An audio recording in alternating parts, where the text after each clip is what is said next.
So remember, the Prime Minister keeps talking of "Ab ki baar 400 par." Now people are wondering, ye 400 par kaise hoga? What really is the calculation of the BJP? And the answer, ladies and gentlemen, lies in a lot of push, a lot of emphasis, particularly by the Prime Minister himself, down south. Now, on the eve of the announcement of the dates of the Lok Sabha Elections 24, the Prime Minister is back to the south. You would recall, even when the year began, the Prime Minister was where? Down south. So his campaign schedule for the next 5 days is jam-packed, and no surprises. The Prime Minister is looking at south to expand the Saffron Party's footprint in the southern states, where, like I said, there are 130 seats. 130 seats in all these 5 states that are in the fray. Now, in 2019, the BJP got 29 out of these 130 seats. So there is a lot of scope. There is a lot of catchment area that the BJP wants to put its focus on. We are talking of 5 states, the Union Territory of Puducherry and also Lakshadweep. Now, this time, remember, the BJP wants to break into double-digit seat share in Tamil Nadu. It wants to open its account also in Kerala. It also wants to improve its seat share in Telangana. It also wants to make gains in the state of Andhra. And not to forget, Karnataka has been a super success story by the BJP repeatedly, at least in Lok Sabha polls. And yes, today, though there is a Congress government in the state of Karnataka, but multiple polls have predicted that the Prime Minister's popularity continues to remain soaring high. Now, the Prime Minister has earlier held 2 rallies in Tamil Nadu and also in Kerala. He's also going to be holding a mega roadshow later in Telangana. And over the next few days, his campaign is going to be including mega roadshows, visits to ancient temples, also a focus on critical issues when it comes to down south. There is political corruption he speaks about, there is vote bank politics, and not to forget, the Parivarvad or the dynastic attack. Now, what the BJP is aiming to do is that this particular campaign, it hopes, will help them reach new electorate, the youth voter in particular, and also to breach, perhaps the Dravidian politics bastion in the state of Tamil Nadu, and also make a larger appeal through the Vikas model of the Prime Minister. Now, before we look down to the numbers, we will also show you how the Prime Minister has predicted a wave against the INDI alliance in his Kanyakumari rally earlier, and also slammed the left and the Congress for vote bank politics. Kanyakumari से देश के इस दक्षिणी छोर से जो लहर उठी है, ये लहर बहुत दूर तक जाने वाली है। और इस बार मैं कश्मीर से कन्याकुमारी आया हूं। जम्मू कश्मीर के लोगों ने देश को तोड़ने का सपना जो देखते हैं, जम्मू कश्मीर के लोगों ने ऐसे लोगों को नकार दिया है। अब तमिलनाडु के लोग भी ऐसा ही करने जा रहे हैं। मैं तमिलनाडु की धरती पर बहुत बड़े परिवर्तन की आहट देख रहा हूं। तमिलनाडु में बीजेपी का प्रदर्शन इस बार डीएमके और कांग्रेस के इंडी अलायंस का सारा घमंड तोड़ करके रख देगा। So remember, in the biggest election of the decade, what is it that the BJP is aiming for? The BJP clearly, ladies and gentlemen, has a target. The Prime Minister says, "Ab ki baar 400 par." But what is the narrative that you've heard from the other side? And is 2024, like a lot of people said, almost a done deal? We are, shining a spotlight particularly on the 130 seats down south. Let's introduce our panel of guests with us. Surbhi is the spokesperson of the BJP. Mir Inayat Ali Bakri is a leader from the BRS on the broadcast. Dr. N. Subramaniam is a political analyst, and Khaliqur Rahman ji is also a political analyst on the show. And Surbhi, before I ask you that what makes the BJP so super confident that, the last time around, I was calculating, you just had 25 in Karnataka, 4 in Telangana, but there is a plan to, ensure that you get 84 more seats from the south. Is that a tall order? I want to get in Dr. N. Subramaniam, who's also a political analyst, and he's looking closely at what's been happening also in the state of Tamil Nadu. Now, Dr. Subramaniam, have you been watching the Prime Minister's footprint down south? Particularly, I think Tamil Nadu is an area of concern. The size of the crowds, his personal chemistry, the kind of attacks he's particularly leveling at the DMK. Just now, I returned from deep south of Tamil Nadu. I have been closely following what is happening in Tamil Nadu. I am very clear that the mood of the people is for DMK. Though there might be some surveys that BJP is coming to Mangeri, is going to get to some 5 to 6 seats. I think this is of a very tall order. I think it is not going to happen at all. In fact, I would like to tell you what happened in 1989 when Rajiv Gandhi was the Prime Minister. Virtually every week he was making a visit to Tamil Nadu, and Mopanar was very confident he will get the power in Tamil Nadu after a long gap, and after 1967. And that was how it was projected by the media also. He is going to, Congress is going to come to power. But that has not happened at all. In fact, he could not get even the opposition position. Okay. And it was cornered by Jayalalitha. So it is a very clear message from Tamil Nadu. It is a DMK versus ADMK. And BJP, if there is a hype in the media that it is going to get so much of seats, I think it is a moonshine. It is not going to happen at all. And I have talked to lots of people in South, especially about 7, 8 districts I have visited.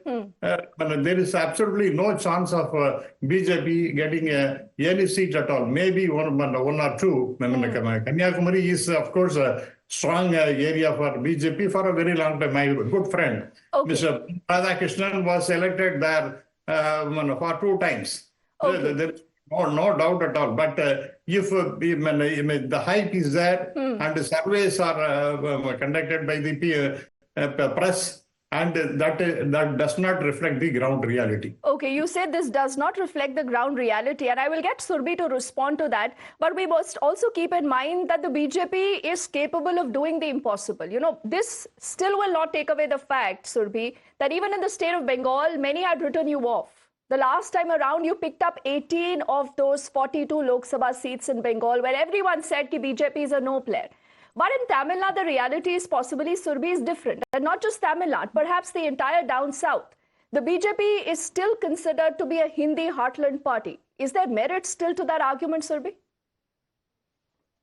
Let me begin, Deepthi, by saying that first and foremost, this is not an election push. This is a push where we are trying to ensure that our ideology and our party reaches every corner of the country. It already has, but that translates also to people's representatives being in parliament.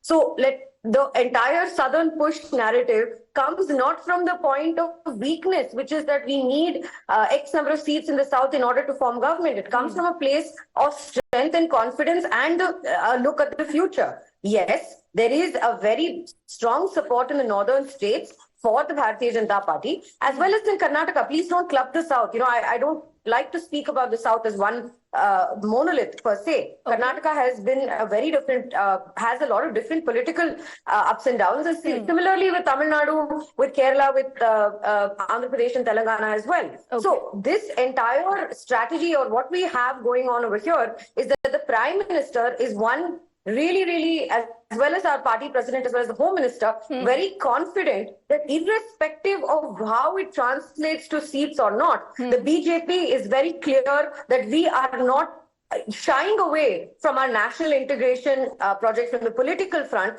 And yes, there are regional bastions in Tamil Nadu, in Andhra Pradesh, in Telangana, in Kerala. Kerala has a different model as well. But there is space for a national party, ma'am. Sir spoke prior to me, the commentator, about how this is the AIDMK versus DMK race.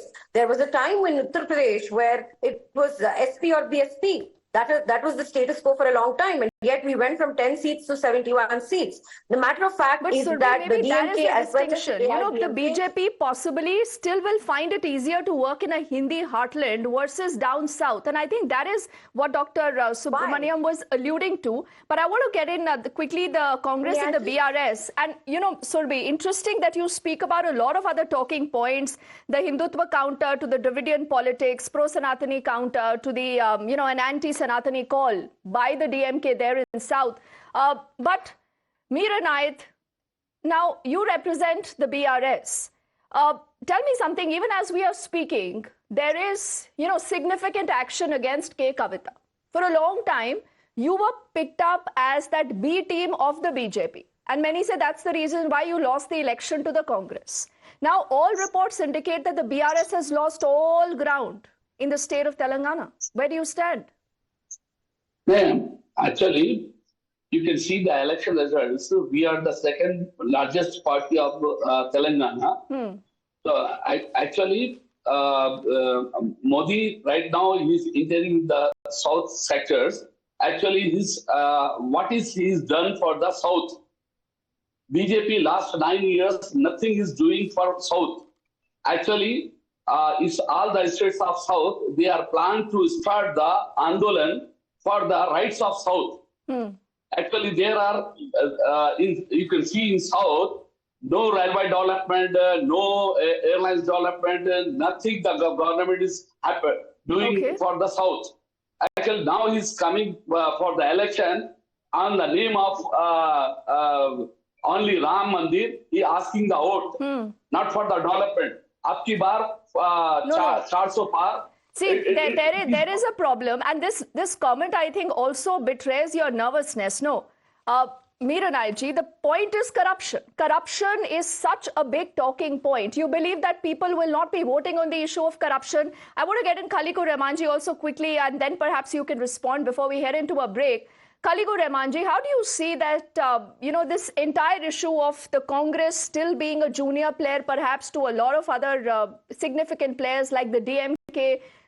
Congress is fighting against the left in Kerala, though they still have the states of Telangana and the state of Karnataka. But do you think that the Congress can anyways do better from down south?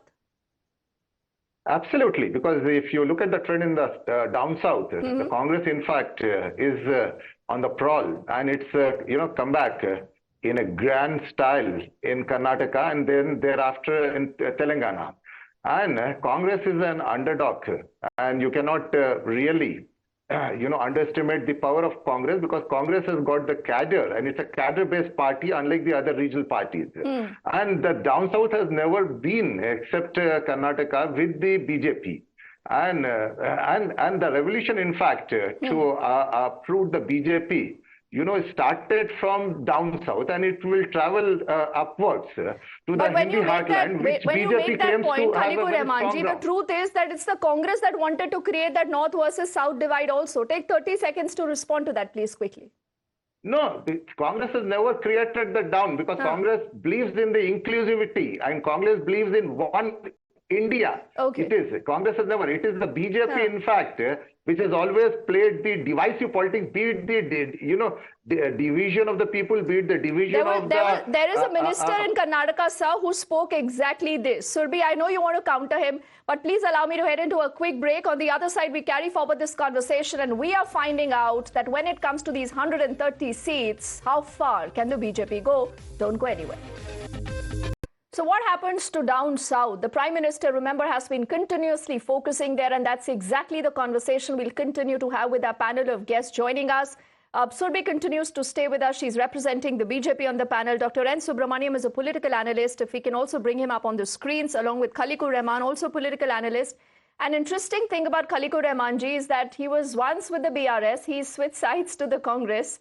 And many would say that, again, is a telling comment. You know, Khalikur Rahmanji, I have limited time, so we'll give 30 seconds to all our speakers. Yeah. But you tell me something, when you look at the K. Kavita episode now from a distance, do you think possibly we could see the BRS ultimately aligning with the BJP, and that's how the battle in Telangana will be fought?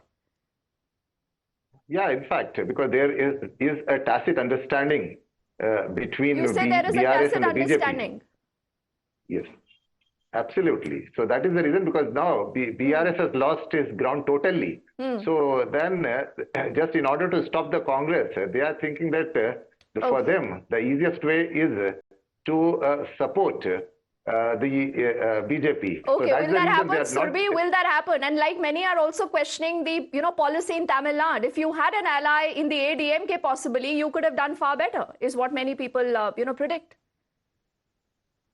I don't want to speak about the AIDMK alliance with any sort of, casualness. Yes, it was an understanding that we had that broke apart, and these things happen in politics as elsewhere as well. But we are very committed to having a ground base in Tamil Nadu. Okay. We are very, very committed. That is why you are seeing somebody like Annamalai taking the reins and making sure to crisscross the state.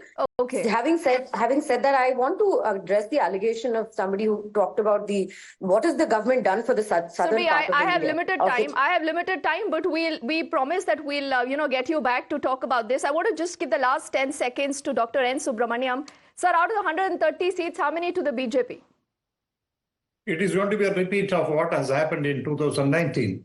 It is not going to be more than, in Tamil Nadu, they cannot make an entry at all. Okay. And Kerala is the same case. Telangana, even in Karnataka, there will be a slide for BJP. And slightly, I am not saying it is going to be a substantial fall. So if you look at it, if it is 29 last time, it may be 27 or so. All right. I think it is not going to be more than that. All right. Fascinating elections. A lot of things to talk about. Surbhi and both gentlemen, thank you so much. Heading into a quick break.